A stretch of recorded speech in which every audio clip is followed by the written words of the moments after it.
मतनी global channel के मुअज्जज़ सामीन अस्सलाम वालेकुम वरहमतुल्लाहि वबरकातुहू। दोस्तों, दज्जाल का नाम तो आप में से लगभग सभी लोगों ने सुन ही रखा होगा।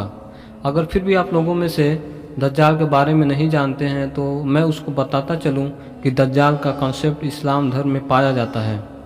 इस्लाम के मुताबिक हमारे इस दुनिया को एक ना एक दिन ज़रूर ख़त्म होना है, यानी वो दिन एक ना एक दिन ज़रूर आएगा जब हमारी ये पूरी की पूरी दुनिया पूरी तरीके से ख़त्म हो जाएगी।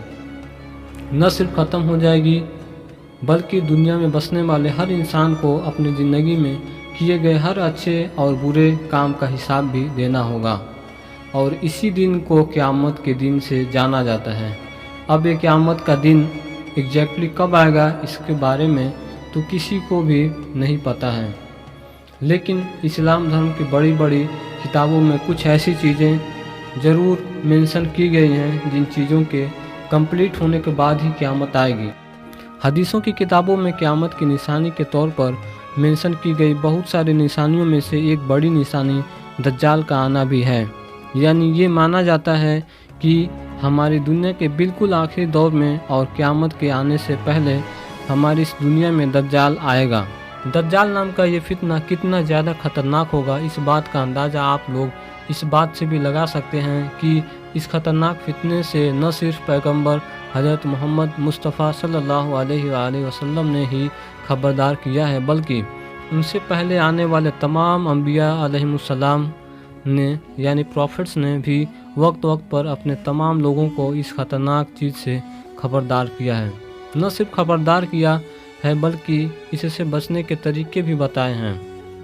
आपको बताते चलें कि दज्जाल नाम का यह ख़तरनाक फितना शैतानी और दुनियावी ताकतों से माला माल होगा, और इन्हीं ताकतों के बलबूते वो हमारी पूरी दुनिया में तबाही मचाना शुरू करेगा।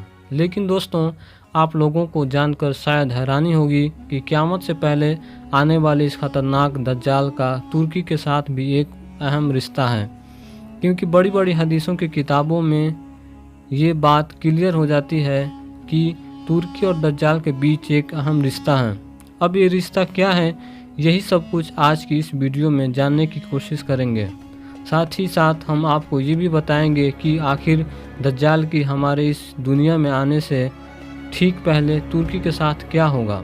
दरअसल दोस्तों, तुर्की के मशहूर शहर इस्तांबुल को कौन नहीं जानता, क्योंकि ये न सिर्फ इस वक्त हमारी दुनिया का एक मशहूर बल्कि ऐतिहासिक शहर भी है। कुस्तुनतुनिया या फिर इस्तांबुल नाम का ये शहर पिछले हज़ारों साल से ये हमारी ज़मीन पर मौजूद है, जिसमें से पिछले 400-500 साल से लगातार ये मुसलमानों के खिलाफत यानी खिलाफत उस्मानिया की राजधानी भी रहा था। आपको बताते चलें कि हदीसों की किताब में दज्जाल से रिलेटेड इसी शहर का जिक्र किया गया है। सही मुस्लिम की एक हदीस है कि जो सैयदना अबू हुरैरा रज़ियल्लाहु ताला अन्हु से रिवायत है, जिसमें प्रॉफिट मोहम्मद सल्लल्लाहु अलैहि वसल्लम अपने सहाबा से इरशाद फरमाया, क्या तुमने सुना है ऐसा शहर जिसके एक जानिब खुश्की है और एक जानिब समुंदर है? उनके सहाबा ने कहा, हाँ या रसूलुल्लाह सल्लल्लाहु अलैहि वसल्लम, हमने सुना है। उनके जवाब का मतलब था कि कुस्तुनतुनिया है, जिसको आज के दौर में हम लोग इस्तांबुल के नाम से जानते हैं। फिर आगे पैगंबर मोहम्मद मुस्तफ़ा सल्लल्लाहु अलैहि वसल्लम ने इरशाद फरमाया कि क़यामत कायम न होगी जब तक कि इस शहर को हज़रत इसहाक़ अलैहिस्सलाम के औलाद के 70,000 लोग फतह न कर लें।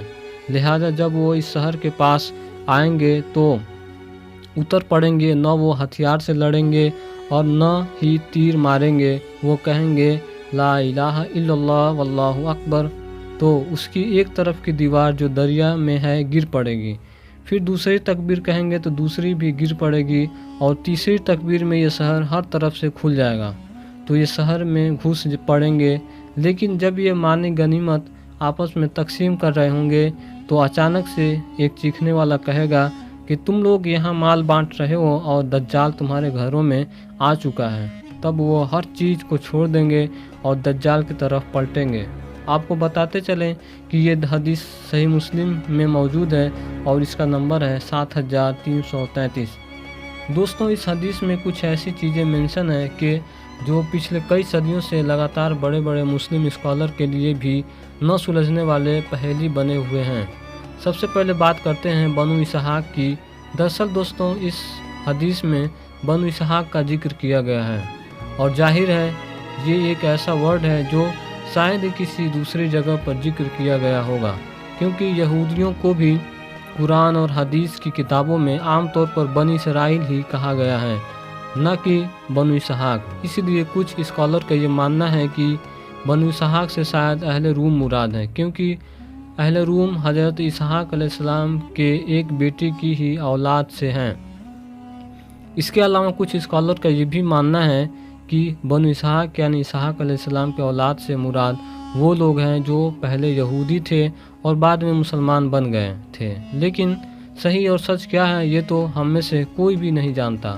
اس حدیث کے اندر دوسری ورڈ نوٹسنگ یہ ہے کہ جس میں یہ منشن کیا گیا ہے کہ تم قسطنطنیہ شہر کو بغیر کسی جنگ اور خون خرابے کے فتح کر لو گے، جبکہ یہ بات ہم سبھی لوگ اچھی طرح سے جانتے ہیں کہ مسلمانوں نے جب اس شہر کو 1453 عیسوی میں فتح کیا تھا تو سلطان محمد فاتح نے بڑی جنگ کے ساتھ اس شہر کو فتح کیا تھا، جس میں نہ صرف اس دور کے دنیا کی سب سے ایڈوانس توپیں استعمال کی گئی تھیں بلکہ ہزاروں لوگوں کو اپنی جانیں بھی گنوانی پڑی تھیں۔ اتنا ہی نہیں دوستوں، اس حدیث سے یہ چیز بھی کلیئر ہو جاتی ہے کہ اس فتح کے فوراً بعد ہی ہماری دنیا میں دجال بھی آ جائے گا، یعنی یہ سب کچھ ہماری دنیا میں قیامت کے بالکل قریب میں ہو رہا ہوگا۔ کنکلوژن کے طور پر ہم یہ کہہ سکتے ہیں کہ یہ حدیث اشارہ کرتی ہے بلکہ یہ بشارت دیتی ہے کہ قسطنطنیہ یا استنبول شہر مسلمانوں کے ہاتھ سے ایک بار پھر نکل جائے گا۔ نہ صرف نکل جائے گا بلکہ مسلمانوں کے طرف سے اس کو ایک بار پھر سے فتح کیا جائے گا۔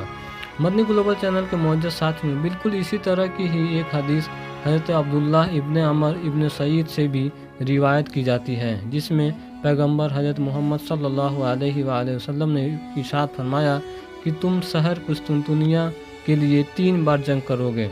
پہلی مرتبہ تم کامیاب نہیں ہو سکو گے، دوسری بار صلح کے ذریعے سے قسطنطنیہ میں داخل ہو جاؤ گے اور یہاں پر اپنی مساجد یعنی مسجدوں کو تعمیر کرو گے، پھر تم تیسری مرتبہ قسطنطنیہ واپس آؤ گے اور اسے تکبیرات کے ذریعے فتح کرو گے۔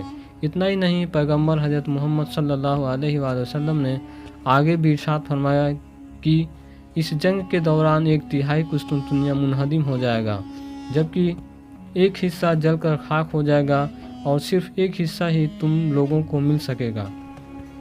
حالانکہ دوستوں یاد رہے کہ یہ ایک ضعیف حدیث ہے، لیکن پچھلی والی حدیث کے جو مسلم شریف میں موجود ہے وہ اس حدیث کی تائید کرتی ہے۔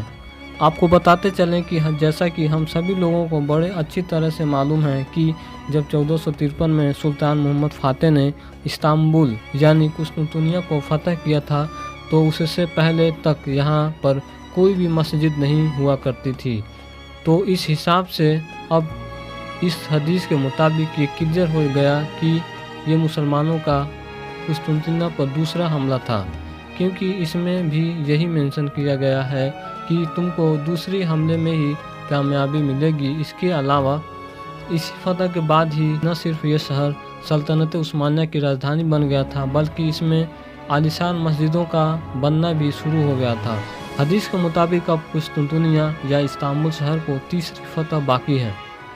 فی الحال دوستوں ایگزیکٹلی صحیح اور غلط کیا ہے یہ تو کسی بھی عام انسان کے لیے کلیئر کرنا ناممکن سی بات ہے، کیونکہ ہم انسان تو آلریڈی مینشن کی ہوئی چیزوں پر ہی غور فکر کر سکتے ہیں۔ فی الحال آج کی اپنی ویڈیو کو ہم یہیں پر ختم کرتے ہیں۔